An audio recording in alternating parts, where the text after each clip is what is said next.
여러분, 은혜 받는 거 어렵지 않아요. 크게 아멘 하면 돼요. 옆 사람이 안 해도 나 혼자 목소리 높여 크게 아멘 하면 돼요. 그러면 은혜 다 받아요. 은혜 받는 거 참 쉽죠? 2011년 마지막 수요 예배에 참석하신 여러분들에게 하나님의 특별한 은혜가 있기를 바랍니다. 2011년 수요 예배 설교를 준비하면서 제 마음에 하나님 이런 말씀을 주셨습니다. 시편 46편 말씀인데요. 하나님은 우리의 피난처시요 환난 중에 만날 큰 도움이시라. 올 한 해를 돌아보니까 하나님은 제게 그런 분이셨습니다. 하나님은 제 피난처가 되어주셨고 제가 환난 중에 제게 큰 도움 되셨던 분이셨습니다. 어찌 제게만 그런 분이셨겠습니까? 오늘 예배 참석하신 우리 모두에게 하나님은 우리가 어려울 때 피난처가 되셨고 우리가 환난 중일 때 큰 도움 되셨습니다. 우리를 때로는 숨기시고 때로는 감추시고 때로는 드러내시면서 우리의 인생에 누구보다 관심 가지시고 우리의 인생을 축복하셨던 분이 우리를 너무 사랑하시는 하나님인 줄 믿습니다. 오늘 그 하나님 옆에 예배하러 나온 여러분들을 진심으로 환영하고요. 오늘 예배를 통해서 하나님의 은혜와 하나님의 위로와 하나님의 도우심이 함께하는 시간 되기를 예수님 이름으로 축원드립니다. 옆에 계신 분들에게요 이렇게 한번 인사하겠습니다. 집사님, 권사님, 장로님, 마지막 예배 집사님하고 함께 드린 게 제 가문의 영광입니다.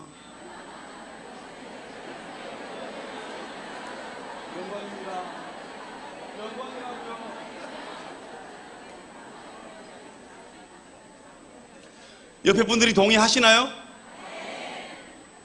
은혜 받는 거 어렵지 않아요? 뭐 이렇게 설교 꺼내도 될 것 같은데. 감사합니다. 오늘 아마 마지막에 여러 가지로 분주하실 것 같습니다. 올 한 해 차세대 사역을 감당하면서요 특별히 고등부 사역을 이렇게 감당하게 되었습니다.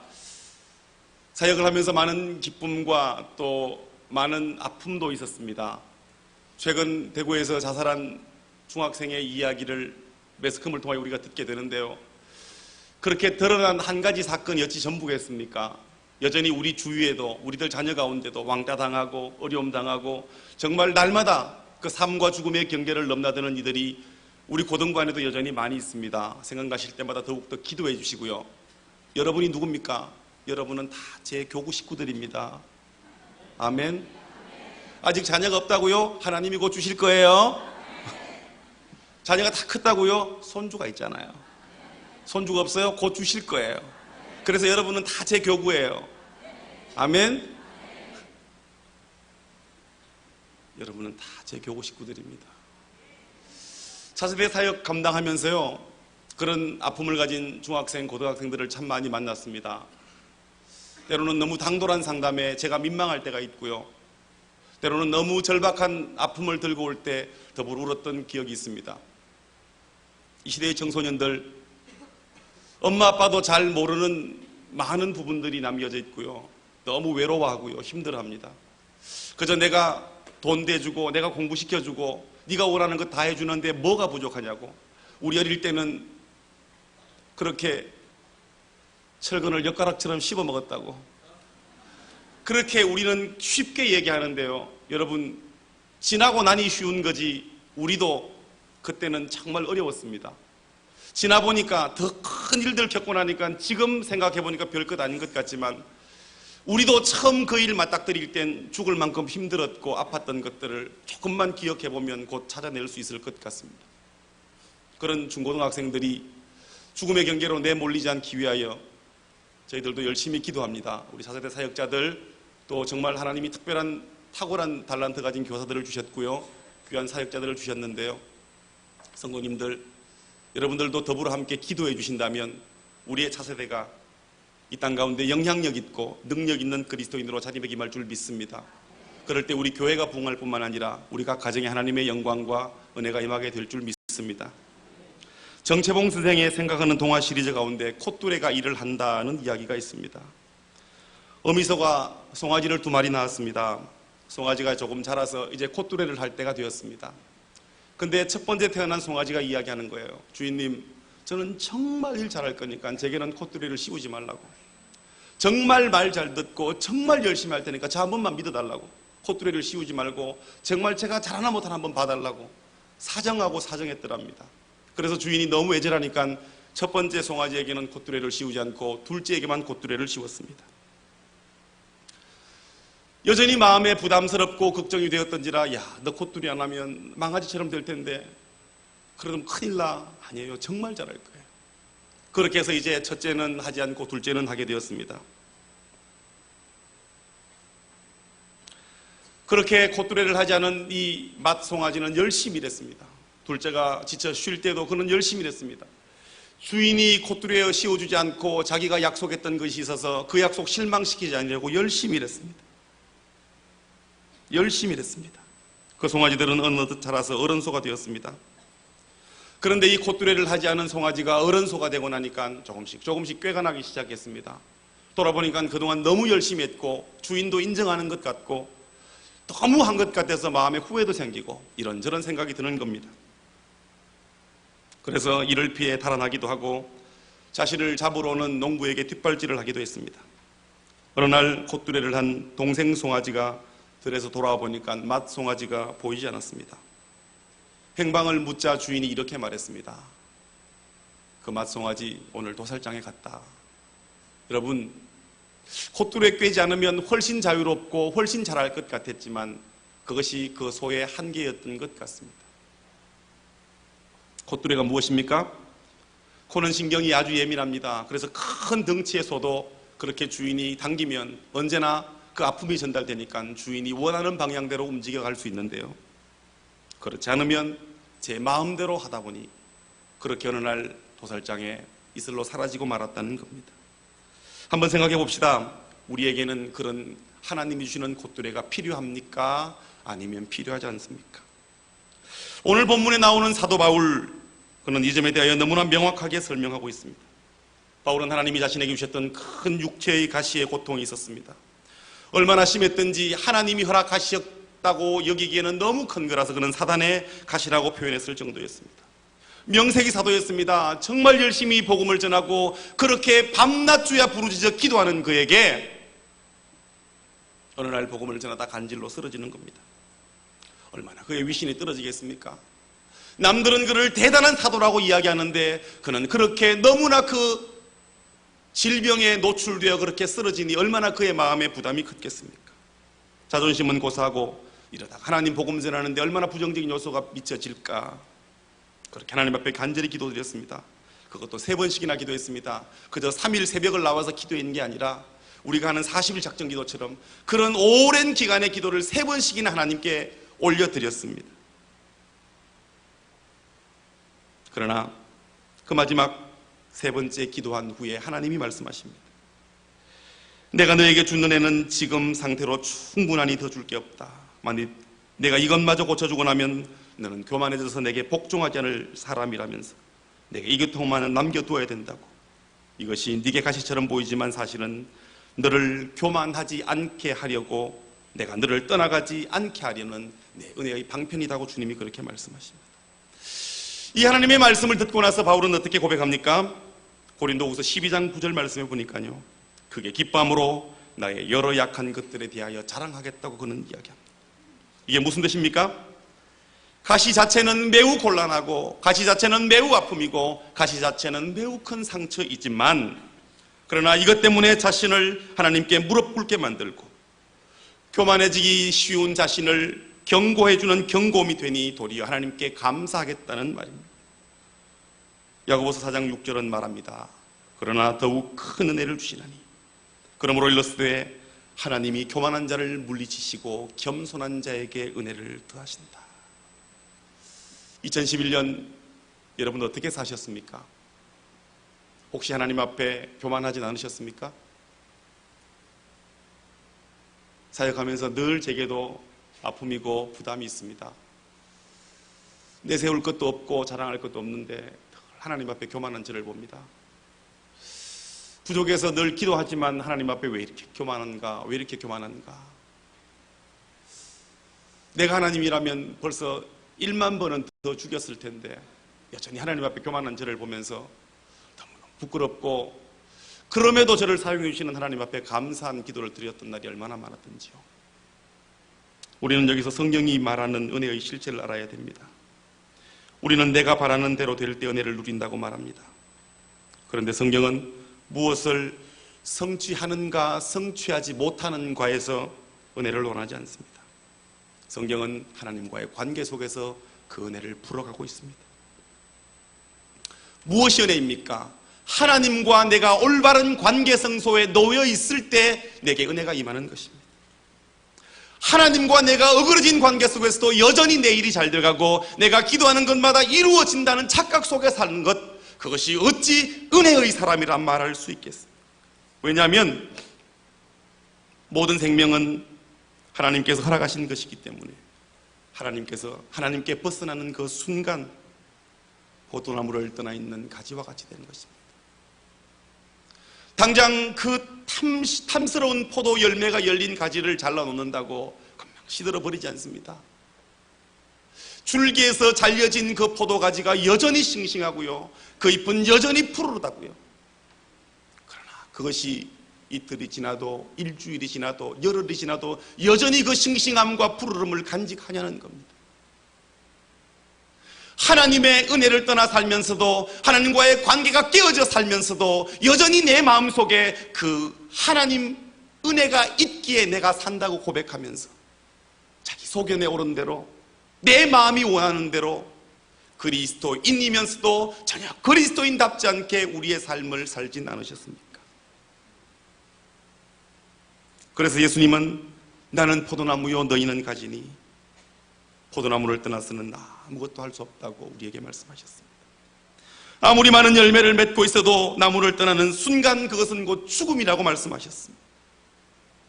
열매의 양이 아니라 관계의 정상 여부가 은혜를 결정짓는다는 것입니다. 얼마나 많은 열매를 맺었냐보다 지금 주님과 어떤 관계를 맺고 있는가가 더 중요하다는 것을 성경이 우리에게 이야기하고 있다는 것입니다.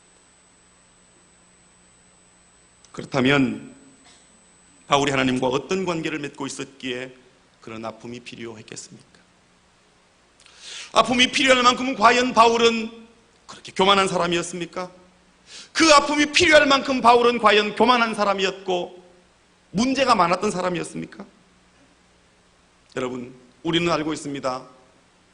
성경에 13권을 기록했던 사람, 그리고 그가 얼마나 대단한 사람인지, 그의 출신 성분이며 그가 배웠던 배움이며 그의 삶을 우리는 너무나 잘 알고 있습니다. 아직 예수님 만나기 전 그가 얼마나 하나님을 사랑했던지, 주님 사랑이 특심했기에 하나님의 아들이라고, 자칭 하나님의 아들이라고 말하는 예수를 죽여야 된다는 그 열심을 가졌던 사람, 그리고 다메섹에서 예수님을 만나고 나서부터는 그런 예수를 위하여 생명 걸기로 작정한 사람, 그렇게 대단한 사람, 그런 사람에게도 문제가 있을 수 있었겠습니까? 그의 놀라운 고백들 우리는 얼마나 많이 외우고 기억합니까? 로마서 14장 8절, 우리가 살아도 주를 위해 살고 죽어도 주를 위해 사나니 죽나니 그러므로 사나 죽으나 우리가 주의 것이로다. 빌립보서 1장 21절, 이는 내게 사는 것이 그리스도니 죽는 것도 유익함이라. 사도행전 20장 24절, 나의 달려갈 길과 주 예수께 받은 은혜의 사명 곧 하나님의 은혜의 복음 증가하는 일을 마치려면 나의 생명을 조금도 귀한 것으로 여기지 아니하노라. 고린도서 10장 31절, 먹든지 마시든지 무엇을 하든지 다 하나님의 영광을 위하여 하라. 얼마나 많은 말씀들로 우리를 경계하고 우리를 권면하고 우리를 위로하셨습니까? 그런 사도 바울이 무슨 문제가 있었길래 하나님은 3번씩이나 드렸던 그의 기도를 해서 물리치시고 네 은혜가 네게 족하다고 말씀하셨겠습니까? 이렇게 위대한 고백을 할 수 있는 사람이 어떻게 교만할 수가 있단 말입니까? 우리의 눈에는 조금도 교만하지 않을 것 같은 사람이라도 모든 것을 보고 계시고 모든 것을 알고 계시는 하나님의 눈에는 완전한 인격을 갖춘 사람이 아무도 없다는 겁니다. 1시간 뒤에 일어날 일도 모르는 우리, 내일 무슨 일이 일어날지 모르는 우리, 그런 우리가 어찌 우리의 미래를 안다고 감히 장담할 수가 있겠습니까? 심지어 바울이라도 언제든지 얼마든지 교만할 수 있는 사람이었기에 그래서 하나님은 부득불 교만하지 않는 장치를 마련하셨습니다. 그것이 자신에게는 아픔이었지만 주님과 관계를 바르게 할 수 있게 해주는 하나님의 방법이었기 때문에 그것을 깨닫고 그것을 아는 바울은 그것 때문에 하나님 앞에 은혜라고 감사하다고 하나님께 감사를 드렸습니다. 어떤 사람은 하나님과의 관계 이상의 오민, 즉시 육체의 고통을 느끼는 사람이 있습니다. 바울처럼 질고가 있어서 그 약한 것들의 아픔이 찾아옵니다. 그때 내가 요즘 하나님 앞에 경건하지 못한 일들이 생각나서 회개하게 된다는 겁니다. 하나님, 내가 정신 차릴 것이니 더 이상 이 부분에 손대지 말아 주십시오. 하나님 용서해 주십시오. 하나님 긍휼을 베풀어 주십시오 라고 기도하게 된다는 겁니다. 이러므로 교만할 만하면 하나님의 부름을 느끼게 되고 흐트러졌던 관계를 회복한다는 겁니다. 어떤 분은 하나님과의 관계가 문제가 생기면 그렇게 친하던 사람들과 갑자기 관계가 막 깨어진다는 겁니다. 그러고 나면 이내 내가 주님과의 관계가 깨어졌구나. 다시 말씀 앞으로, 다시 기도 앞으로 돌아와 하나님 용서해 주십시오. 깨어진 하나님과의 관계를 회복하길 원합니다. 여러분, 하나님과의 관계가 깨어졌음에도 여전히 모든 관계가 좋다면 여러분 다시 한번 여러분을 돌아봐야 합니다.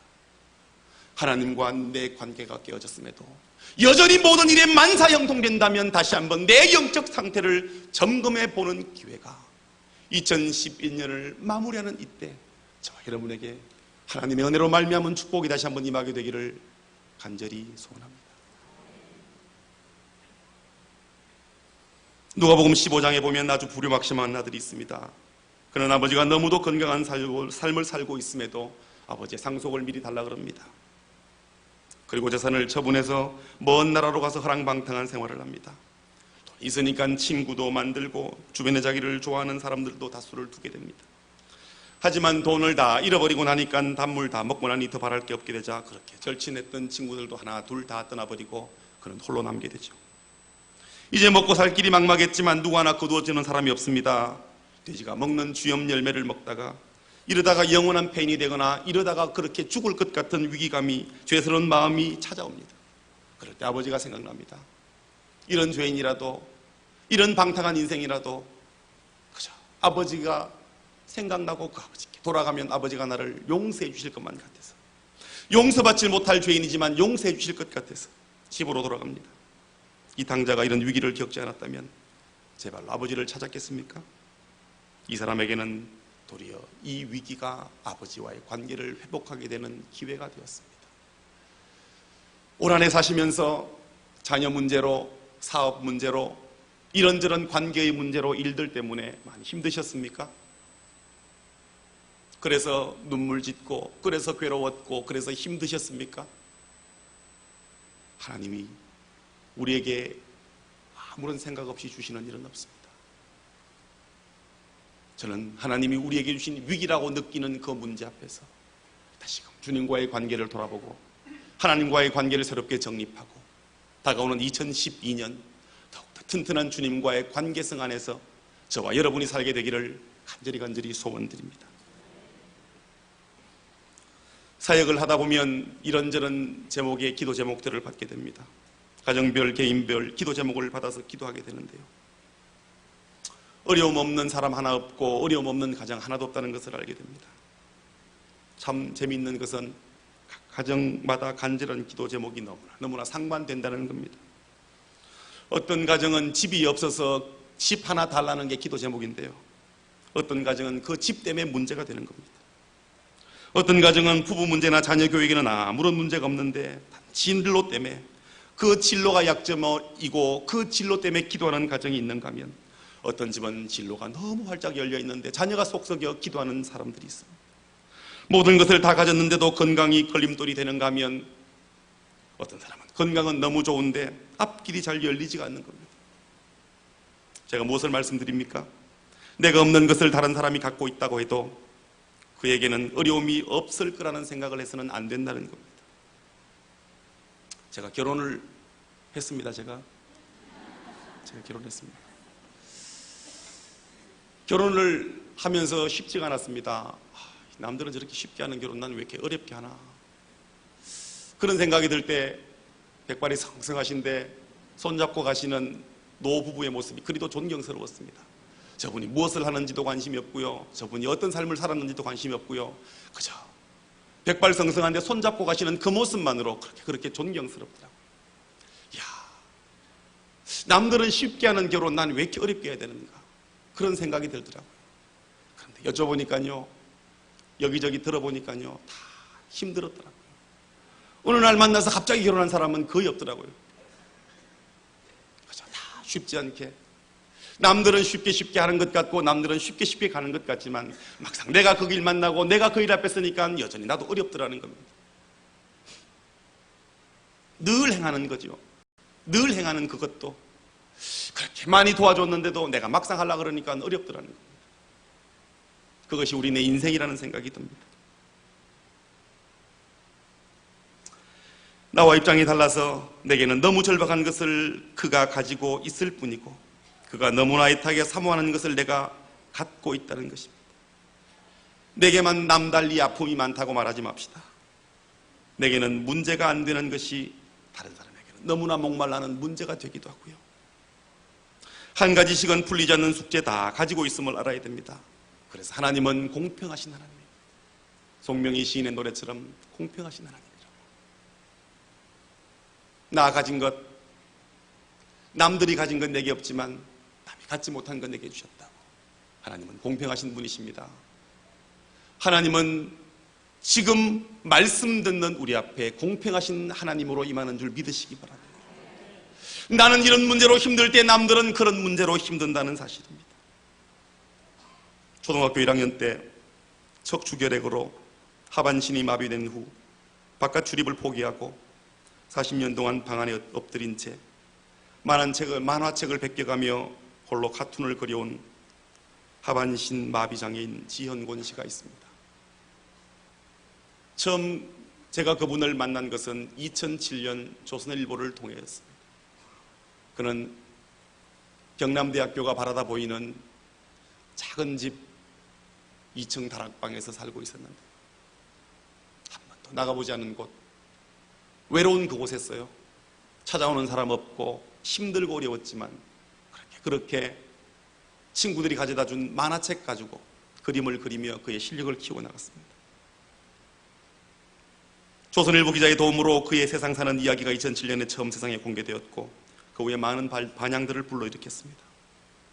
기사가 나온 2007년 서울 애니메이션 센터에서 생애 첫 개인전을 연 지현곤 씨는 카툰에 대한 관객들의 찬사가 이어지면서 하루아침에 유명한 카툰리스트가 되었습니다. 이듬해인 2008년 4월엔 뉴욕 맨하탄에서 그는 갤러리의 초청으로 개인전을 열었습니다. 가능성으로의 현실로라는 주제로 내건 전시에 600여 명이 다녀갔고 그의 카툰 50점 중에 30점이 팔렸을 정도로 대호황을 이루어냈습니다. 이제 그의 그림은 교과서에서도 볼 수 있습니다. 미디어를 풍자하는 내용의 TV 리모컨, 그 내용은요 금성 출판사의 중학교 2학년 국어 교과서에 수록되었고요. 노아의 방주, TV 속의 동물들도 지학사의 중학교 2학년 교과서에 편성될 정도로 그는 어느덧 유명한 사람이 되었습니다. 2007년 그의 기사를 보면서 제 마음에 아직까지 남아있는 한 가지 기사가 있습니다. 기자가 물었습니다. 당신의 소원이 뭐냐고. 그는 말했습니다. 예, 제게는 소원이 한 가지가 있습니다. 딱 하나님이 3일 동안만 제게 힘을 주셔서 저로 경남대학교 운동장을 뛸 수 있는 은혜와 이 앞으로 수없이 지나다니는 사람처럼 나도 그렇게 정상적으로 걸어서 한번 돌아보고 마지막 날 그 모든 것을 한번 점검하면서 가장 높은 산에 올라가서 세상을 바라보고 싶다고 그는 그렇게 말했습니다. 참 많이 부끄러웠습니다. 우리가 일상으로 여기고 있는 것들이 그에게는 소원이 되어 있더라고요. 우리가 아무 생각 없이 걷고 아무 생각 없이 뛰는 것이 그에게는 간절히 바라는 일평생 딱 한 번만, 딱 3일만 걸어봤으면 좋겠다는 소원이더라는 겁니다. 여러분의 의미 없는 걸음이 누군가에게 소원이 된다면 이미 여러분은 그 소원을 이룬 사람들 아니에요? 그럼에도 우리는 받은 99개보다 받지 못한 하나 때문에 여전히 원망하고 가슴 아파하고 분해하는 아직도 우리는 주의 은혜가 필요한 사람들인 것 같습니다. 사랑하는 성도 여러분, 한 해를 마무리하는 예배를 드리면서 저는 우리 마음속에 올 한 해 아픔과 괴로움과 상처가 있었다면 다 주의 은혜 앞에 내려놓았으면 좋겠습니다. 그리고 다가올 2012년 하나님이 부어주실 은혜로 새롭게 우리의 마음을 채워나갔으면 좋겠습니다. 오랫동안 기도 제목을 걸고 기도해봤지만 어떤 문제는 전혀 응답이 안 되는 문제들이 있습니다. 정말 간절히 기도했고 하나님 이거 꼭 들어주셨으면 좋겠다고 기도했는데 하나님이 외면하시는 기도의 제목들이 있는 것만 같습니다. 이 문제 말고는 우리 집에 아무 문제가 없어서 이것만 해결해주면 모든 문제가 해결되어서 재밌게 살 것만 같은데, 그런데 이것 풀리지 않아서 눈물 쏟아야 되는 일들 여러분에게는 없습니까? 여러분 다 웃고 다니시는 것 같지만 누구에게나 남모를 눈물이 있고요, 다 행복해 보이지만 누구에게나 아픔이 있습니다. 하나님께서 우리에게 일부러 그것들을 남겨두셨습니다. 언제나 자신만만하고 남에게 기죽을 일이 하나도 없는데 이것만 덜 먹이면 의기소침해지고 자신이 없어지는 것이 있다면 적어도 이것이라도 없으면 내가 교만해서 멸망할까 봐 하나님이 내게 남겨두신 은혜임을 깨달아 하나님께 감사하는 저와 여러분 되기를 예수님 이름으로 축원드립니다. 내 자존심에 치명타가 되는 이 문제 때문에 자신만만했다가도 마음 한구석에 언제나 골게 떨굴 수밖에 없다면 이것 아니면 내가 참 교만할 수밖에 없는 사람이구나, 이런 고백을 해야 될 것입니다. 오늘 귀한 예배에서 만났습니다. 애타게 소원했는데 왜 하나님이 내게 응답을 하지 않으시냐고 그렇게 1년 동안 기도했는데 왜 하나님이 내게 응답하지 않느냐고 그렇게 찾아와서 말씀하시고 혹은 새벽에 절규하시는 분들을 뵙습니다.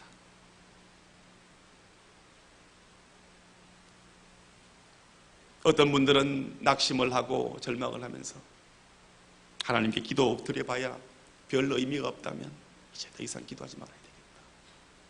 하나님, 제가 올해까지라 그랬죠. 올해까지 기도 안 들어주면 당연히 하나님 떠날 겁니다. 때로 하나님이 얼마나 크신지를 알지 못해서, 하나님이 우리를 얼마나 사랑하시는지를 알지 못해서, 하나님의 그 사랑의 넓이와 깊이를 이해하지 못해서 너무나 어린아이처럼 투정하고 불평하고 마치 이루어질 때까지 밥 안 먹겠다고 버팅기는 아이들처럼 우리가 하나님 앞에 그런 존재는 아니었습니까? 오늘 우리는 하나님의 은혜의 정체를 똑바로 알고 2011년을 마무리했으면 좋겠습니다. 하나님은 나의 인생을 내가 원하는 대로 이루어 살기보다는 우리의 삶이 하나님의 뜻대로 사라지기를 원하십니다. 하나님은 내 뜻이 이루어지는 것보다 아버지의 뜻이 내 삶에 임하기를 너무나 소원하십니다. 우리의 가장 지혜로움도 하나님의 가장 미련한 것보다 아래 있으니 그 크고도 놀라우신 하나님 말씀에 순종하는 것이, 그 하나님을 믿고 신뢰하는 것이 복임을, 이 해를 마무리하는 이때 다시 한번 돌아볼 수 있는 마음의 은혜와 쿠션이 있는 축복의 주인공들 되시기를 간절히 바랍니다. 내 은혜가 네게 족하다고, 이것만 있어야 너는 교만하지, 이것이 있어야 너는 교만하지 않을 수 있다고, 그래야 너는 하나님의 도우심만을 찾는 사람이 될 수 있다고, 이렇게 말씀하시는 주님의 음성이 저와 여러분의 귓가에 들려지기를 바랍니다. 드린 것 없이 생색내기를 좋아하는 제가요, 한 것 없이 자랑하고 한 것 없이 내세우기를 좋아하는 제 모습을 보면서 다시금 하나님 앞에 부끄러워 회개하고 주의 도움을 청합니다. 여러분, 하나님이 우리에게 주신 가장 큰 축복은요, 하나님의 긍휼입니다. 하나님이 우리를 불쌍히 여기신다는 겁니다. 우리를 너무 사랑하시는 하나님, 아들 예수를 이 땅에 우리 위해 죽게 하시려고 보내주신 하나님의 사랑, 그 사랑이 언제까지 유효해요? 세상 끝날까지. 내 생명 다할 때까지가 아니라 세상 끝날까지. 그 사랑의 거기는 얼마나 커요? 아들 예수를 주기까지요. 그 하나님이 우리를 사랑하십니다. 우리가 그 하나님의 자녀입니다. 여러분, 도둑놈도요, 강도도요, 자식에게는요 좋은 것 줍니다. 하물며 하나님이시겠습니까? 우리에게 가장 좋은 것, 아끼지 않고 부어주시는 하나님이 우리가 믿는 하나님임을 깨달아 하나님 앞에 온전한 겸손을 보일 때까지, 하나님이 안 주시는 것이 아니라 나를 낮추어서 하나님의 품 안에 있도록 하기 위하여 은혜의 날개 아래에 품고 계심을 믿고 하나님께 더 많은 감사와 하나님께 더 많은 영광을 올려드리고, 과연 그 교회가 건강하게 되는 일에 내가 먼저 건강하기를 소원하는 그런 축복의 주인공 되어, 이해가 가기 전에 올해 해야 될 일, 올해 결산해야 될 것, 올해 계산해야 될 것, 하나님과의 관계성 속에 풀어야 될 것들, 사람과의 관계에서 풀어야 될 것들 다 풀어지고 열려지고 하나님의 놀라운 은혜를 마음껏 누리며 이 한 해를 마감하고 복된 희망찬 새해를 맞이하는 축복의 주인공 되시기를 예수님 이름으로 축원드립니다. 기도하겠습니다.